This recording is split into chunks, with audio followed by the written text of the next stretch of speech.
இன்றைக்கி ஒரு சின்ன வேலையாக வெளியில் போயிருந்தேன். செல்வா நானும் வரேன் தனியாக போகாதேன்னு சொன்னேன். இல்லைப்பா நான் தனியாக போய் கற்றுக்கிறேன் அப்படின்னு நினச்சி போனது ரொம்ப தப்பாக போச்சுன்னு நினைக்கிறேன். பெருங்குளத்தூர் போகிறதா இருந்தால் தாம்பரம் பஸ்ஸில் போனால் போதுன்னு தான் நினச்சேன். அது பெருங்குளத்தூர் போதா அப்படின்னு கேட்டுட்டு ஏறியிருந்துக்கணும். பஸ் மாதிரி நேரம் தாம்பரம் போய் தாம்பரத்துலேருந்து பஸ் மாதிரி அதுக்கப்புறம் தான் பெருங்குளத்தூர் வந்தேன். எனக்கே என்னை பற்றி நினைக்கும் போது ரொம்ப காண்டாயிருச்சு. ஏன்னா இது சென்னையில் எனக்கு ஃபஸ்ட் டைமில் இது மாதிரி 2-3 டைம் நடந்திருக்கு.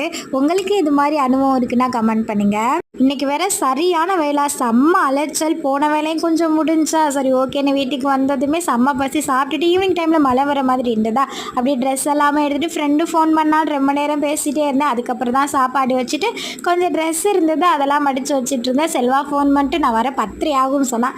அது வரலாம் நம்மளால் பசி தாங்க முடியாது அப்படின்னு நம்ம சாப்பிட்டுட்டு செல்வாக்காக வெயிட் பண்ண வேண்டியது தான். நம்ம ஃபேமிலியில் மோஷிகா, ராஜாஸ்ரீ, கோபிகா, சசி, தன்ஷிகா, ஸ்ரீநிதி, யோகாலினி இவங்க எல்லாருக்குமே இனிய பிறந்தநாள் நல்வாழ்த்துக்கள். இப்போ ஹாப்பியாக ஹெல்த்தியாக இருங்க. வீடியோ பிடிச்சா லைக் பண்ணுங்கள்.